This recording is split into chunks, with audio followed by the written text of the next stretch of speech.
how long the B2B sales cycles are in this space, or how many B2C operators there would be controlling, so much of the market share. As you get crystallization on these matters, I think for us, the weights in our model change slightly, but still, we're looking for founders who tell us what the next big thing is. If there's already a buzzword to describe it, for us at least, that's probably too late. This podcast is sponsored by Pragmatic Solutions, the player account management platform chosen by today's smart betting and gaming operators. Don't let technical constraints delay you from achieving your business goals. Expand your business, boost your margins, and dominate the market in any leading regulated jurisdiction with our powerful, flexible, and secure iGaming platform. Enjoy its extensive marketing tools, compliance protection, real-time data, and a wide portfolio of over 1,000 industry providers. It's time to upgrade your technology. Let Pragmatic Solutions show you the modern approach. Visit pragmatic.solutions and join the smart thinkers. This podcast is brought to you by Pragmatic Play, a leading game developer providing player favorites to the most successful brands across the industry. With an award-winning multi-product portfolio of slots, live casino, bingo, virtual sports, and more, Pragmatic Play is powering up new possibilities of play through one single API. Visit pragmaticplay.com and discover your favorite every time.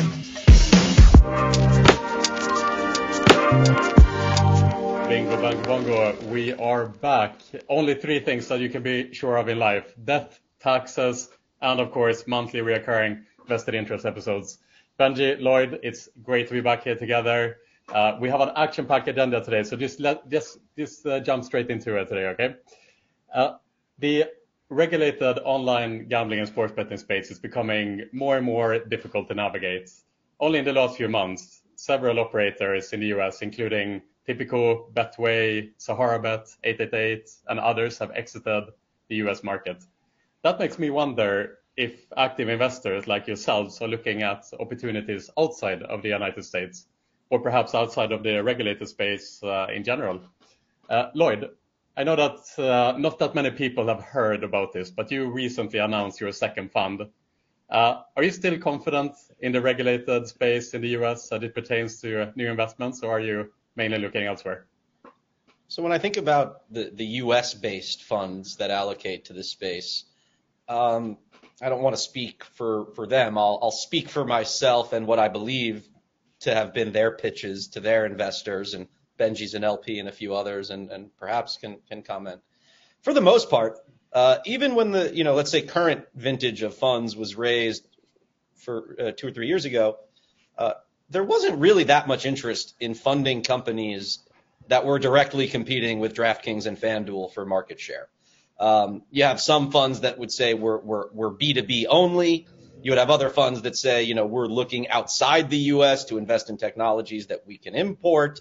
You had other funds that would say we're investing in all sorts of fan engagement, gaming infrastructure, things in and around the space. But, I don't know too many funds that raised in 2020, 2021 and said, we're specifically trying to invest in companies that are directly competing with DraftKings and FanDuel for market share. And in fact, probably many of them said we will not do that. That is not part of our mandate. And if you look at the portfolios of many of these companies, if you look at the portfolios of many of these funds, yes, some of them have invested in better, which I think, regardless of level of success, most would agree. All right, if there's going to be a startup, that might really be disruptive on the B2C front, that's one that makes sense to bet on.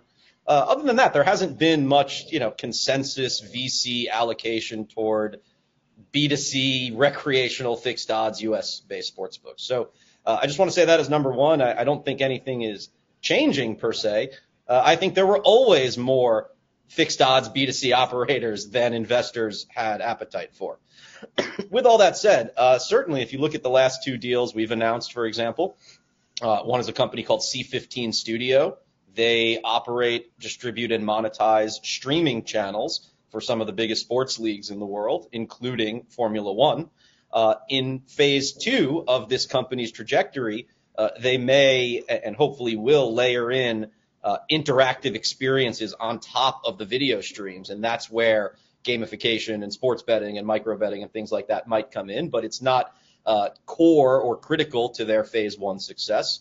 The other deal we announced recently is a company called Lync, which provides fintech infrastructure that allows game developers to quickly launch various real money features, whether they be real money head-to-head contests or in-app purchases or anything that requires a wallet, payment onboarding, payment offboarding, KYC, AML, jurisdiction-specific compliance. And so, I'll leave it up to you and listeners as to, whether that is, core B2C gaming or B2B or where that comes in. But that, I think, is, a bit what our focus always was, and I think will continue to be, and what I would expect you to continue to see from other investors as well. So in short, there was never that much appetite for DraftKings and FanDuel competitors from a venture capital standpoint. There certainly is not more now, but I don't think that disrupts anyone's thesis and mitigates the other areas that are attracting a lot of investment interest. Yeah, I mean, look, if you're asking in regards to approach to investing and is it U.S. specific versus international, and is it an emphasis of one versus the other? From my perspective, as an angel investor, I'm looking at a couple of things. A, where can we achieve the best ROI? And B, where can I add value to help that see that through and help that be accomplished, right? So, and look, if you back up a few years ago, all of the focus in general from both investors and people in Europe was coming into the U.S. So everything was very U.S. centric.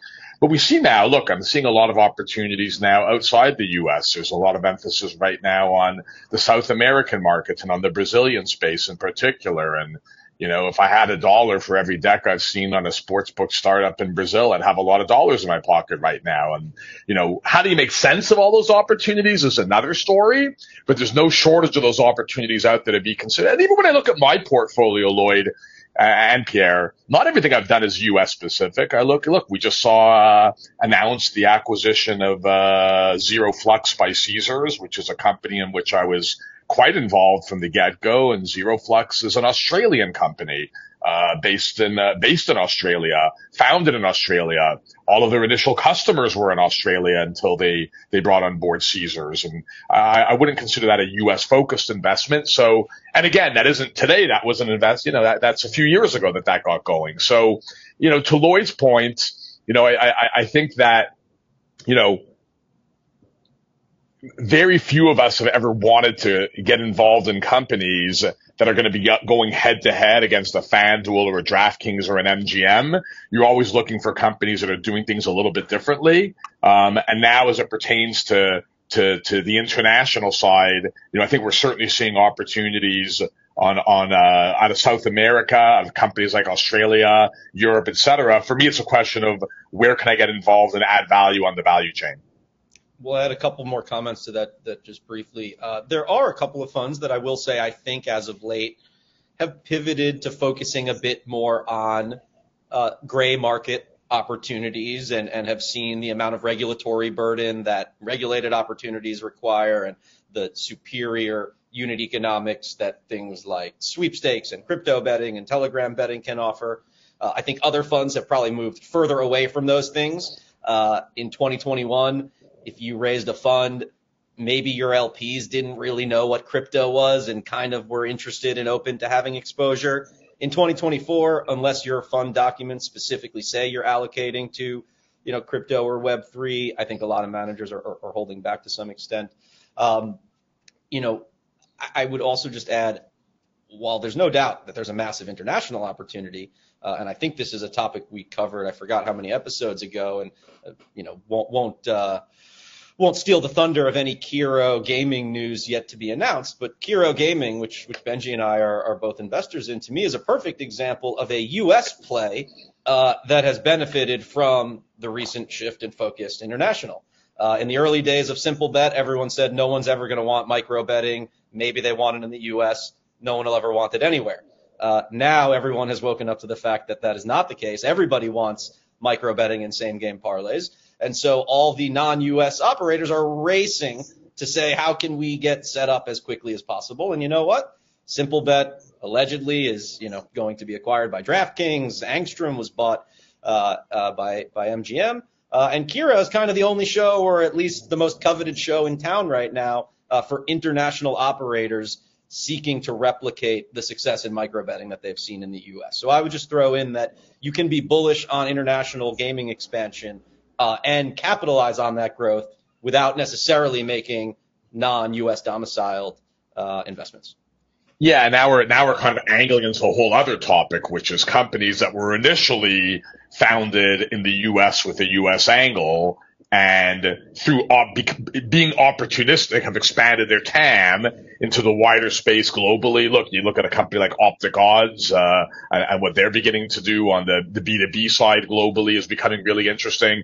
There's no shortage of companies that I've gotten involved in, or yourself, Lloyd, or others in our space that have U.S. heritage and are now graduating out of the Americas into the international space. And that's almost like a whole separate topic. But there's no question that, look, I think when we're evaluating opportunities, it isn't about the U.S. space. It's about where is the opportunity within iGaming where we have some infrastructure knowledge and can help. And if that takes us outside the boundaries of the U.S., it does. It just so happens that, we have a lot of infrastructure knowledge and relationships, and be it with not just operators, but teams and leagues and media companies within the U.S. And that's why some of this might seem a little bit more U.S. centric, but we're certainly looking at opportunities elsewhere.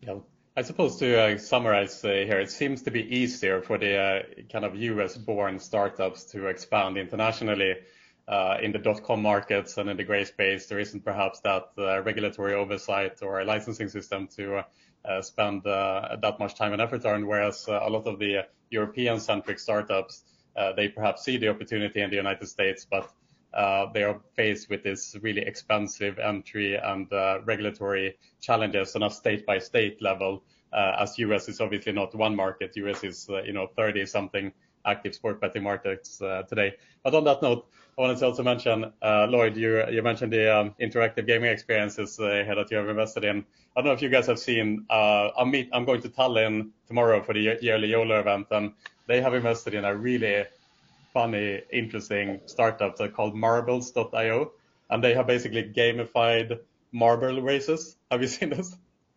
I haven't seen this one, but I definitely have seen people betting on marble races. Yeah, amazing. So they are bringing this to an online environment now, and I can't wait to get my hands on trying these type of experiences as well. Let's see how well it translates into the US market. Count me in. I want to play some marbles and put some money down, so you can count me in on that one. I'm all for it as well. I'm all for it. I tried to push for them to build an actual marble race in Tallinn, but maybe we get that next year. Guys, let's move on here today. As we all know, PASPA was repealed in 2018, obviously opening the floodgates for online sports betting in the United States. Especially during the pandemic, there was a surge of innovation happening by startups in North America looking to penetrate the industry. And now, of course, as we already discussed, the dust is somewhat settling on the regulated part of the industry in the United States. Considering this, Benjie, how has your investment strategy changed throughout the year since they're evolving into the future? Look, when you talk about our investment strategy and how is it evolving over time, I think we were talking a little bit about this off air. It isn't just based on the PASPA repeal and how our strategies have adjusted, but based on some market dynamics and the reality of market economics. And, look, if we could turn back the clock to 2020, I think a lot of the deals that we invested in there, we now recognize that the metrics and the goalposts that were being used for measurement then, they've changed a lot now. So I think that now when we're looking at companies and, not just in terms of the verticals, but in terms of how they position themselves, I think we're a lot more diligent as it pertains to, what is the unique differentiator that this company brings forward and what is their road to achieving some meaningful revenue in a relatively short period of time, and how will that result in positive EBITDA, which will allow them to go from raising smaller amounts of capital today at a seed or pre-seed to raising more meaningful amounts of capital later on. And those were questions that we weren't asking to the same extent in 2020. Maybe we'd lost a bit of our diligence. I'm certainly more experienced now on the investment side than I was then. And we don't know what we don't know. And we know now a lot more than we knew then. But I think clearly when you look at just the structure of a founder and their company and how they lay out their map and their game plan moving forward, I think that becomes one relevant kind of criteria. And then I think, another finding is, now that we're a few years into this, we have a greater understanding, maybe we should have always had this understanding. We have a greater understanding of just how difficult this really is. And let's take a B2B founder as an example. You got a B2B company and within our space, and you're going to be providing some sort of a product or a service to operators. And the path to achieving some success with that, we now realize how difficult and how challenging that path is. And the path of creating your business plan, to going out and raising some capital, to going out and meeting with various operators, be it in the US or beyond, as we just alluded to actually getting a deal signed, to building out your product, to getting the integration done, to getting the customer live, to achieving some revenue, to achieving meaningful revenue to the point that you have positive EBITDA or something. That path is a very challenging path with a lot of dynamics that are outside of your control. And it requires a founder that just has a real level of understanding of that, both patience as well as perseverance that work together in a cohesive way, and real diligence. So, I think that as we look at companies that we're investing in, we're looking at founders that understand that dynamic, and that will have the fortitude to see that all the way through. So those are a couple of things that, have changed a little bit from, 2018-19 in terms of the viewpoint with where I am today. And I'll stop there and add in a bit more as we go along. Yeah, I feel, pretty much the same way. Our sector thesis, if you will, has always been that we don't have a specific sector thesis. We have a way of viewing the world. We have things that we think about what the future will look like, about consumer psychology, about human nature. And we look for founders who tell us what we should know and what we should be investing in and what will be the wave of the future. And hopefully those things comport well with how we view building a business and human nature and consumer psychology like that.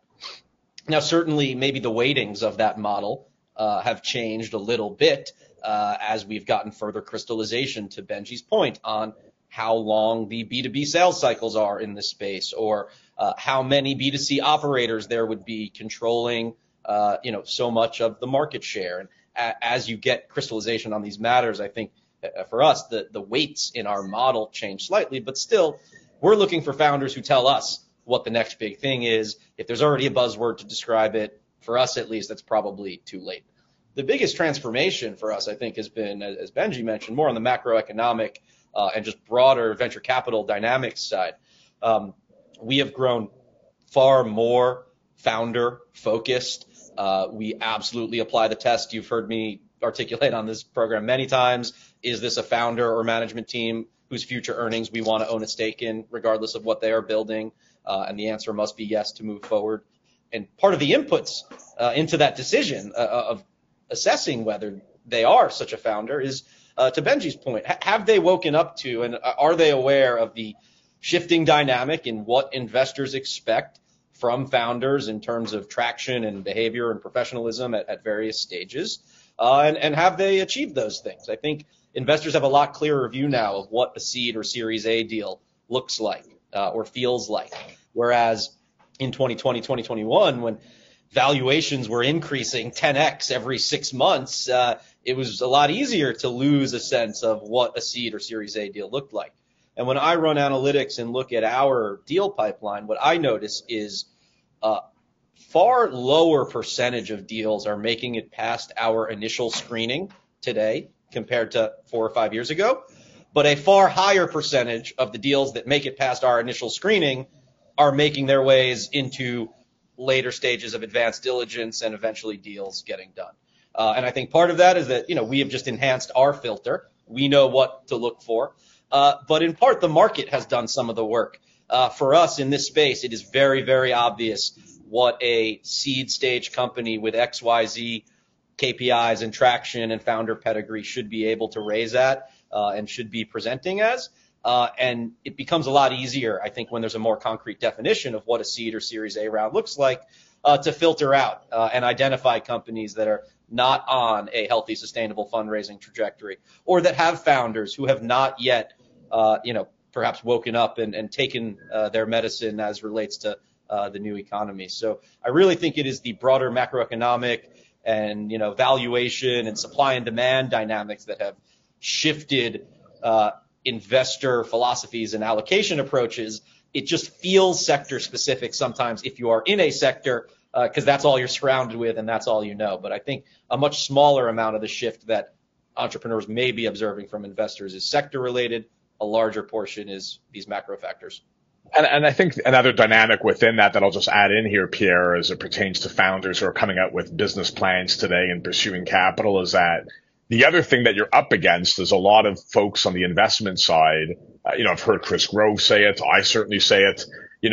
When I look at 2022 and the first half of 2023, a lot of my focus has been on, from an investment perspective, doubling down on companies that are that within my portfolio that are on a strong trajectory versus actively pursuing new opportunities, right? And, I was talking about this. I'm in Victoria at the moment, was with Jesse from Betting Startups yesterday, and we were talking about this yesterday. It's almost like I don't need more deal flow, right? It's like I wish I had a little bit less deals coming my way than I do, because to Lloyd's point, a lot of them you can look through pretty quickly and you got to dismiss, but all that takes a lot of time, right? And on my end as an angel investor, I can spend my time doing whatever I want to do, and I can put my money wherever I want to put it. And a lot of my focus, and not just myself, but for many others, has been on doubling down on companies that are on a really strong trajectory path, and working with companies that you've already invested in that might be struggling in some capacity, but you're going to try and help find a solution for.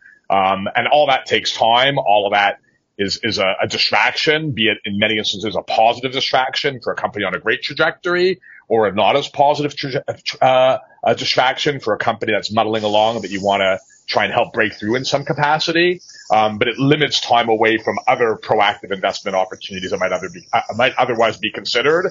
And that's the case more so today than it was 5 years ago, 6 years ago, rather, with PASPA repeal, when it was all a bright, shiny new plate with capital ready to pour in.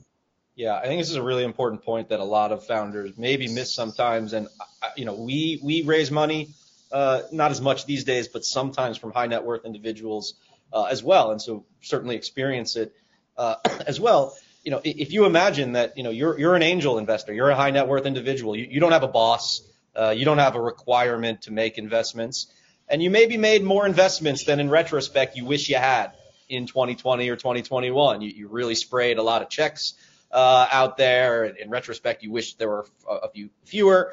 At the time, some people were pitching you, this is going to be a quick 2 to 3 year flip. You'll put your money in now, you'll get 2x your money back in 18 months. And you were thinking by 2024, of half the investments you made, some number of those would have already exited for some amount of money. The number of items on your personal balance sheet would decrease. You would have capacity, both financial capacity and social capacity and energy and attention to focus on new deals. And now instead what you found is a lot of those companies are struggling. They need more money. They're weighing not just on your wallet, but your emotional bandwidth. Maybe you brought a few of your friends into the deal. And when the company reaches out and says, guys, we're desperate for money now, not only are you dealing with your own decision, but your 5 buddies are calling you and saying, are you putting more money into this deal or not? And you're realizing that your personal balance sheet has more items on it than you can even enjoy or have fun with, because there's just too many companies and you can't keep track of them and you can't add value to them. And then a really great company comes along at a much better valuation with a better product than any of the ones you've made so far. Or in my case, sometimes, a great new fund comes along looking to raise. You could forgive someone for saying, look, honestly, I can't even keep track of all the investments I have right now. This might be the best investment ever, but I need to keep my sanity and keep this balance sheet relatively orderly. and I have existing companies hitting me up every day saying, can we please just have a few more dollars? We just need to stretch, and that will get us, to get you all your money back. I understand why people in that position, from funds like myself or from startups, just say, look, I'm not going to take this call right now. Nothing you can say is going to convince me that this investment is good enough to add more disorder and chaos to my life. And my hope is that the IPO calendar opens up and we start to see a lot more exits, and people who invested in venture funds and or in startups directly start getting a lot of that money back. That's part of why we saw a big influx into NFT projects and crypto projects, because people who owned crypto wallets were suddenly flush with cash after the value of Bitcoin and Ethereum and all that had increased significantly. And so similarly, my hope as a fund and on behalf of all the startups that are struggling to raise right now is that if we do get some more M&A and IPO momentum, and the people who are potential investors start getting, liquid distributions from their 2020, 2021 investments, I do think that will really unlock a lot more liquidity and speculative risk capital. But until then, it's going to be tough. And a lot of high net worth individuals that can just sit on the sidelines or can sit in cash, I think might continue to do so until they start seeing some distributions. And the interesting kind of counter within all that is that while there's many kind of keeping their hands in their wallet much more so now than a few years ago, the opportunity, in part because of that, is greater today than it's ever been, right? There's still fantastic companies to invest in, be it pre-seed, seed, Series A or Series B or other. And founders now, based on all of these market dynamics, have over the years kind of accepted or evolved to a much more practical realm of thought process as it pertains to success, valuations, and what is and isn't achievable, right? So there's a lot of companies out there now that would have cost a lot more with a similar or inferior product a couple of years ago that are now in a much more mature state and can be found at a much more practical valuation based on a founder who's over time recognize where the landscape is. So it's the land of opportunity now, as it has always been, and as I'm sure it will be going forward. It's just a question of making the right bets with the right founders, in the right type of company where you can add the appropriate value. Benjie's so right. I feel like this is an underappreciated thing by many investors, both in a vacuum and in the nuanced way Benjie pointed out that these things are two sides of the same coin. A lot of investors find it hard to deploy capital today. That's why capital is scarce. That's why valuations are lower. That's why it is the most classic Warren Buffett style, be greedy when others are fearful, be fearful when others are greedy situation. And so I do think that is something that holds across time. I heard someone else phrase it that when it feels easy to make risky investments, that's a bad time to do so. When it feels hard to make risky investments, that's a good time to do so. And I know in our fund, a lot of our LPs who pushed their chips in aggressively did so because they made all their money to be a family office in the first place in 2009, in 2010, coming out of the great financial crisis, identifying similar valuation and value dynamics, and being able to pick up really great assets at a good price. So couldn't agree more. 2024 will be one of the best vintages in venture history. A lot of LPs will miss out, whether it's on funds or direct investments, and we'll look back and say, I shouldn't have taken the difficulty, the emotional difficulty of investing as a signal that it's a bad time. If anything, I should know that actually in the future is a good signal. And one interesting industry VC-funded North American-facing operator that has raised capital recently is the Canadian-facing operator Betty. And we're going to conduct a bit of a case study here today on Betty. So Betty is a female-first, community, transparency, and gamification-focused operator that is targeting Ontario specifically, with CEO Justin Park at the helm. Betty have raised capital several times through funds like CAS Investments, Happy Hour, Powerhouse Capital, and Courtside Ventures. They raised $5 million seed round in 2023, followed by another $7 million round also in 2023, and lately a $5 million round in 2024. Benjie, Betty is one of the few operators in North America who are truly going full force trying to attack a niche. And we talked about this today, of course, with the kind of incumbent operators that are taking more market share, whereas many of the European-facing operators are exiting the market. What are your thoughts on this particular strategy of Betty's, and what's your analysis in general of the company? Look, when you talk about their niche, when Betty got going, the thought process was that it would be a very female-focused user experience, iCasino experience. And look, there were a few differentiators from the outset. One was that it would be, a female first / almost a female only driven strategy, and that's adjusted over time. It is female first and female friendly as a brand, but certainly they're catering to a male component and counterparts as well. They're slots only. I think that was always kind of part of their strategy. So those are some niche areas that they doubled down on. And, I think that the key secret sauce for them has been in part that, but I think also in large part that they've uncovered a couple of areas where they can win. And one is, a first-time user experience. If you come to their app, the path to getting going with them and to being onboarded into as a user and into their community is just very, very synergistic and user-friendly. And that creates a real, it limits the barriers on the customer acquisition side. So I think that they've had some real success there. And just their overall user acquisition cost and experience, user experience, has really been seamless for them. And, when you use the app, you can kind of see it and see how simple it is and how few clicks it takes to kind of get going.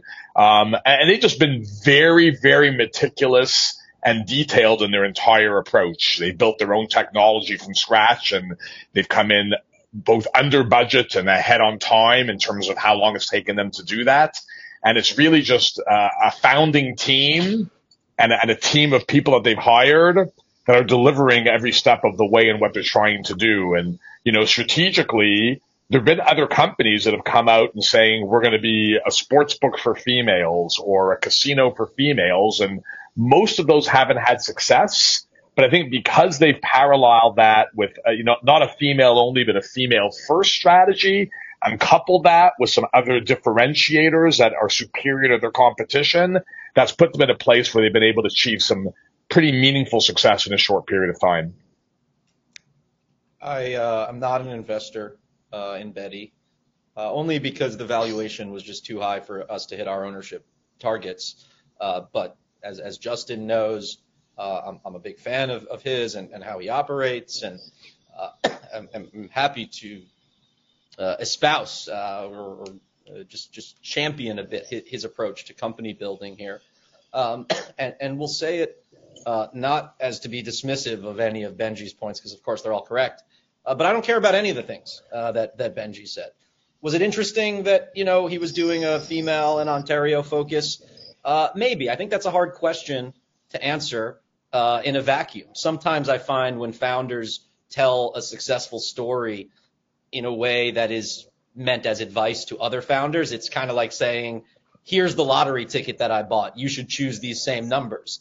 And sometimes pointing to what was their focus, was it this niche or not? They're not the reasons for success, but they are symptoms or evidence of what the company is doing under the hood. And so, excuse me, what intrigued me so much about Justin, and I think is the reason for a lot of his success, is not the fact that he chose to target female users in Ontario, but the way in which he made that decision and what caused him to make that decision.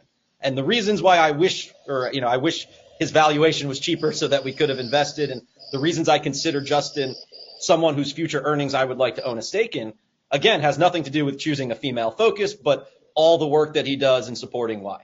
And one of the most amazing things about Justin, and this is not an exaggeration, if you are ever fortunate enough, to hear him pitch a business that he's built, he'll show you the product, maybe the current version of it, maybe a wireframe of a version that will be released soon.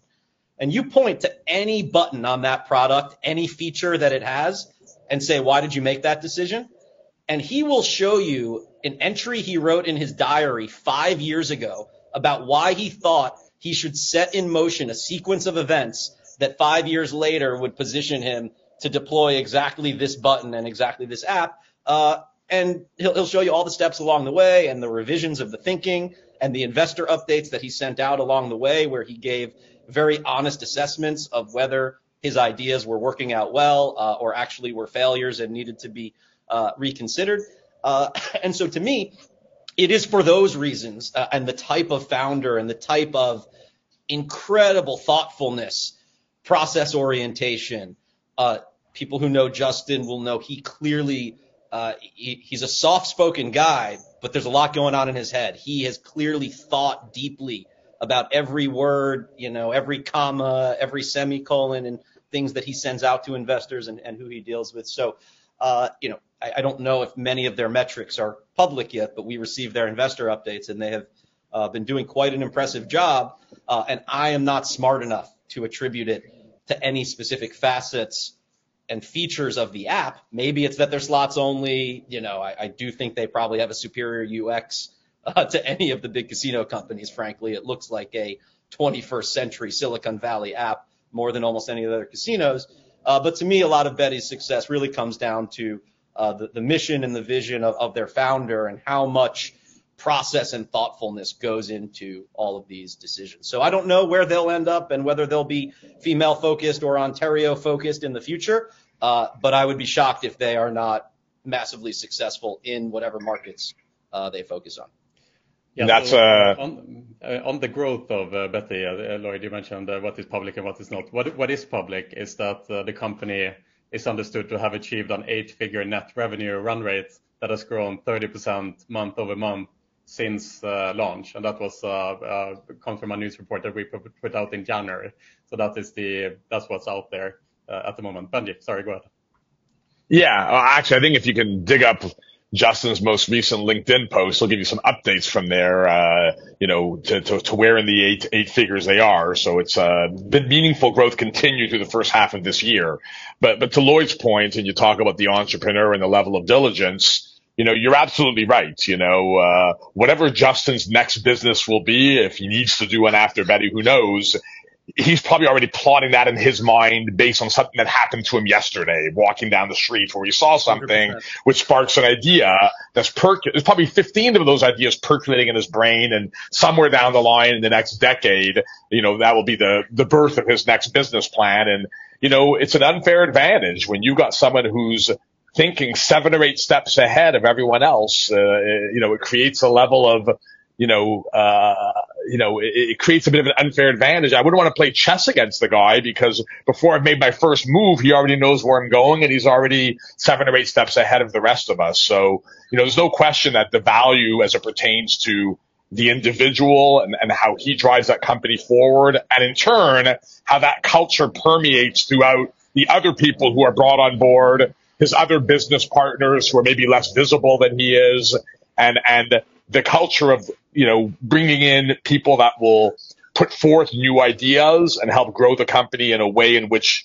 there's a level of detail to everything that they're doing. The way that you've described is exceptionally valuable and easier to do when you're a startup and building from the ground up than to bring a culture like that into an existing behemoth that already does things a certain way. And I think that's where part of the advantage comes in being able to build market share at a lower cost and to become a meaningful player in the market from the ground up. It's a very difficult thing to do, but we're seeing evidence before our very eyes of exactly how that can be done.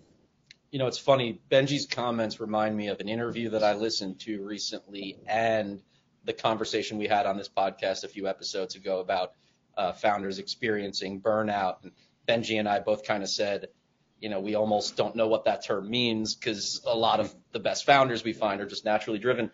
I heard this great interview with Judd Apatow, who grew up as friends with Adam Sandler. They were childhood friends.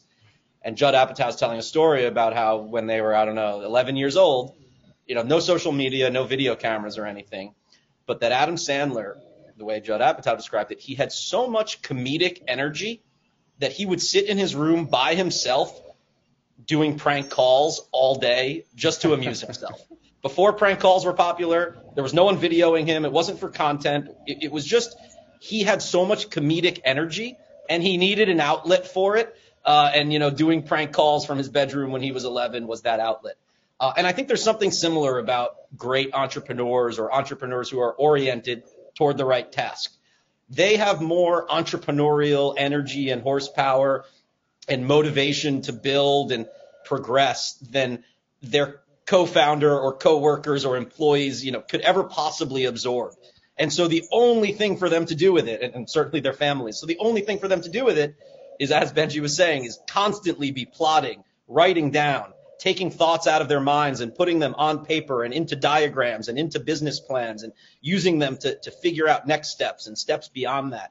And so just to tie a bunch of things together, I think one of the reasons why a lot of great founders don't necessarily experience what is conventionally thought of as burnout and actually might experience something like the opposite is that if you really are so filled with entrepreneurial energy, I think your company becomes a very necessary outlet for that energy in a way that benefits the company and also benefits you and actually leaves you, healthier, more balanced. I don't know what the right term is, but I thought that Judd Apatow, Adam Sandler observation was so interesting, and I thought it tied into the way, in particular, Benjie was describing someone like Justin just constantly absorbing information in the context of the company that they are building and using, the results of that processing to just plot the next move and the next move and the next move. Some founders are just bound to succeed with their own perseverance, essentially. And just to tie this topic up, I did find the LinkedIn post that you mentioned here, Benjie, and Justin Park is brave enough to disclose his numbers publicly, although not being a publicly traded company.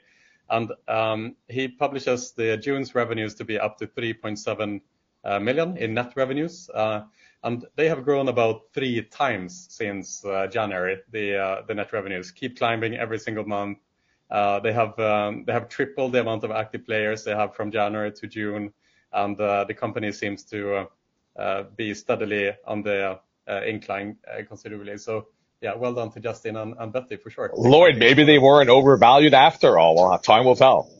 For sure. Look, there's no question about it. I'll say one other thing that I don't know if is in Justin's LinkedIn posts, and I just am pretty sure he would be okay with me saying, but I'll have to take a slap on the wrist if not. I mentioned it's really hard, and Benjie agreed, to invest in anyone who's going to compete directly with FanDuel, DraftKings, MGM, Caesars for market share. If nothing else, then because of the sheer promotional budgets and the number of free spins that those behemoths are willing to give out. It's quite a daunting task. And so if you are going to look for someone who can be that disruptive, it can't just be an ordinary guy. It has to be an outlier and someone who tries things that maybe seem, at least a bit eccentric, if not counterintuitive. And to Justin's credit, he came in, I don't want to say hot because that's not the right term, but in the very original pitch for this company, he basically said, look, we think the way all companies are calculating their customer acquisition costs, their CAC, is understating it. It is misrepresenting to their investors how much they are actually spending on customer acquisition, because it includes XYZ, but it doesn't include ABC. And so we at Betty, from day one, are going to report on a much higher number that is less favorable to us and going to make our unit economics look worse, because we're reporting the same revenue but higher customer acquisition costs. And we're going to call this CAC plus. And we think, honestly, this should be the standard that all people who report on customer acquisition costs for real money gaming should eventually achieve, because even though it makes the economics look worse, it is more accurate, and that's what investors deserve. I am not here to judge whether CAC plus is more or less accurate than CAC, or whether it will or will not succeed as a tactic, whether just in its sheer audacity or in the actual financial reporting value. But man, if you're looking for an early signal that someone has some real chutzpah and real ability to think outside the box and really try something just so different and even counterintuitive, I thought, man, subjecting yourself to inferior unit economic, optics, but really planting a flag and kind of showing how resolute you are and what your personality is. I love that. I thought that was an awesome move. And to Benjie's point, maybe I should have taken that as an indicator that no valuation would be too high. I guess only time will tell. But as you can see from the numbers, things are pointing in a good direction for Justin and for everyone at Betty. This is your Gary Vee moment, Lloyd, when Gary Vee missed out on investing in Uber. It's like Lloyd Danzig and Betty. Perhaps. You know what? I have a feeling that if the miss that I made was that big, I'll at least get a few nice dinners with Benjie from the proceeds he will enjoy from it. And so I'll be rooting for Justin and for all of their shareholders to have an Uber-sized outcome. Even if I'm not directly involved, that will be a huge win for me trying some new restaurants and more seriously for every allocator in the industry. So I'm rooting for that outcome 100%. I'm all for a nice dinner here or there, as you know, Lloyd. That no one can ever accuse you of that not being the case. That is true. All right, guys. So to wrap things up a little bit today, we're going to finish with a rapid fire questions segment. And I have 5 questions for you guys today. I want one of you to take each question and try to keep the answer within 15 seconds or so. Benjie, we're going to start with you. Complete the sentence. The biggest challenge for the online gambling industry in the United States today is? The biggest challenge for the online gambling industry in the United States is the biggest challenge today is that, you have kind of an oligopoly happening, if I'm saying the phrase correctly, where there's a few operators that have too much market share is the biggest challenge today. Brilliant. Okay, second question. Lloyd, true or false? In 3 years' time, there will be less active operators with a 1% plus market share in the United States. If I understand correctly, true. 3 years from now, the number of operators that have greater than 1% market share will be fewer, will be a lower number than it is today. I definitely do not think it will be higher and would probably be willing to bet that it will be lower. That is not to say that the top 4 will be the same top 4 or that they'll be in the same order, but feeling pretty confident there will be fewer operators with 1% or greater market share in 2027 than today. I'm going to jump in and say I agree with Lloyd on that. It'll be much more interesting to see in like 7 or 8 years will that still be the case, and I think it might be a different answer, but that's not the question. Benjie, if you were to invest in a new regulated operator entry in the United States today, would you rather prefer an operator with an excellent product or a well-recognized brand? This might be a hint to a particular operator. No, it's a great question.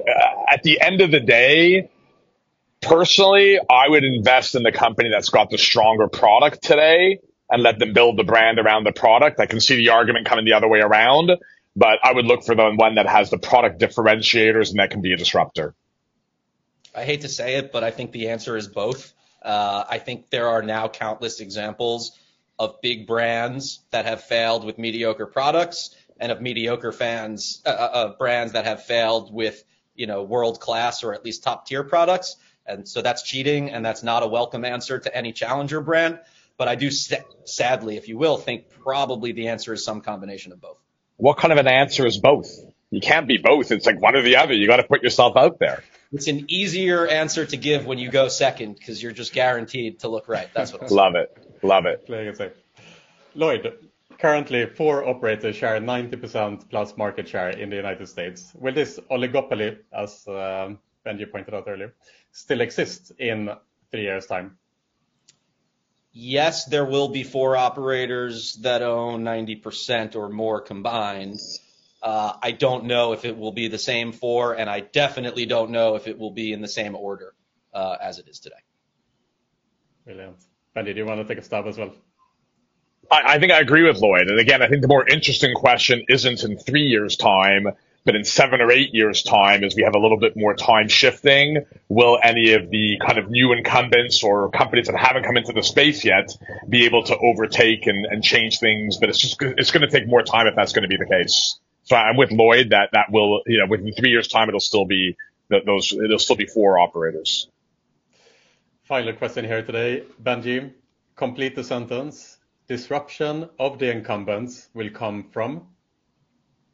kind of said this before. I think disruption of the incumbents will ultimately come from that 15 or 16-year-old kid today sitting in his parents' garage, the next Justin Parks / Jeremy Levine / whomever that kind of views things in a different way, that views the world and that views on iGaming and that views the user experience in a way that the incumbents and the rest of us here today can't and never will. That's a good one. I was going to give an answer that I realize is kind of similar. Paul Graham, I've been reading a lot of Paul Graham lately, and he talks about how, the rules and the cultural norms that exist that tell people what they're supposed to do and how they're supposed to live their lives and how things are supposed to be. Many people treat those as like lines that are written in permanent marker.